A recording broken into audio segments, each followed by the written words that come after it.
आज का जो हमारा अंडरस्टैंडिंग का टॉपिक है वो है valency. When atomic shell of an atom is full it becomes stable. और जब भी कोई एटम स्टेबल होता है इट मीन्स कि वो हैप्पी है। Let's study the example of sodium and magnesium. Sodium जिसके पास 11 इलेक्ट्रॉन्स हैं और मैग्नीशियम जिसके पास 12 इलेक्ट्रॉन्स हैं।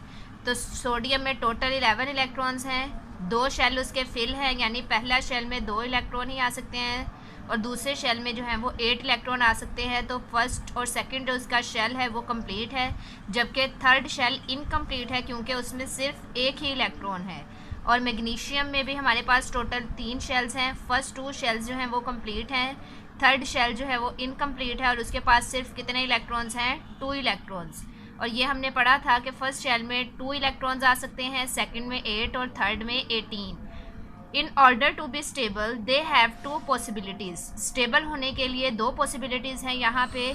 They can get electrons to fill their shells, कि ये सोडियम का एटम अगर हम देखें कि या तो वो 17 इलेक्ट्रॉन्स जो है वो ले या अपना एक इलेक्ट्रॉन जो है वो किसी को दे दे ताकि उसका जो सेकंड शेल जो पहले ही कंप्लीट है तो इस तरह वो स्टेबल हो जाए। तो पॉसिबिलिटीज़ भी इसकी 2 ही हैं। They can get electrons to fill their shells, they can give electrons and have completed second shells, कि या तो वो इलेक्ट्रॉन्स लें और लेने के बाद अपने शेल को कंप्लीट करें, फिल करें, या वो अपना आउटर मोस्ट शेल का जो इलेक्ट्रॉन है वो क्या करे, दे। तो इस तरह से उसका जो सेकंड शेल जो है वो कंप्लीट हो जाएगा, तो वो स्टेबल हो जाएगा।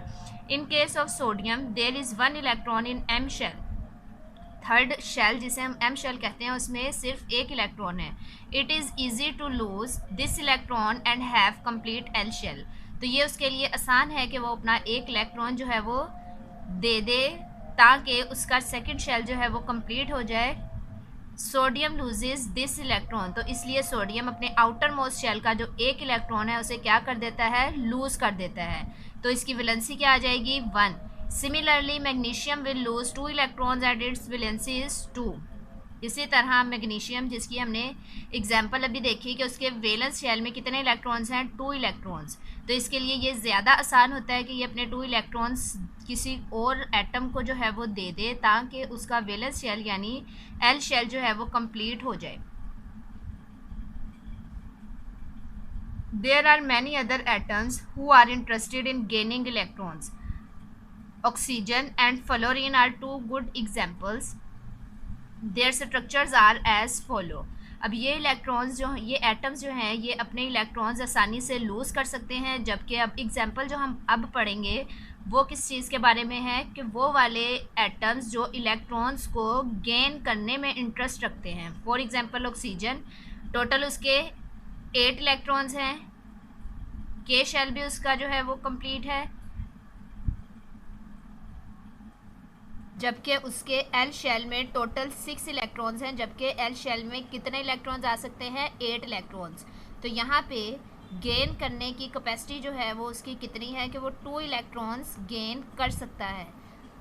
और दूसरी तरफ क्लोरीन की एग्जांपल दी है, 17 टोटल इलेक्ट्रॉन्स हैं, के शेल और एल शेल उसका कंप्लीट है, जबकि एम शेल में एक इलेक्ट्रॉन जो है वो मिसिंग है। Oxygen needs 2 electrons while chlorine needs 1 electron to complete valence shell. So valency of oxygen is 2 and that of chlorine is 1. Next हमारे पास वैलेंसी की डेफिनेशन है जो ऑलरेडी हम न्यू टर्म्स में कर चुके हैं। The number of electrons on atom gains, lose और शेयर। या तो वो गेन करेंगे या लूज़ करेंगे या क्या करेंगे, शेयर करेंगे अपने आप को स्टेबल करने के लिए, आउटर शेल को कंप्लीट करने के लिए। तो उस नंबर को हम क्या कह देते हैं, उसकी valency. For example hydrogen atom जिसका सिंबल हमने H जो है वो पढ़ा है, वैलेंसी उसकी कितनी है, 1 पॉजिटिव। अब यहाँ पे 1 पॉजिटिव और 1 नेगेटिव का क्या मतलब है, तो जितने इलेक्ट्रॉन्स कोई एटम कोई एलिमेंट जो है वो लूज़ करता है तो उस पर चार्ज आ जाता है पॉजिटिव। अगर वो एक इलेक्ट्रॉन को गेन करेगा तो उसमें चार्ज जो है वो आएगा 1 negative. Here we should remember that while describing the valency loss of electron is shown by positive sign. यानी यहाँ हाइड्रोजन 1 पॉजिटिव का क्या मतलब है कि इसने अपना एक इलेक्ट्रॉन जो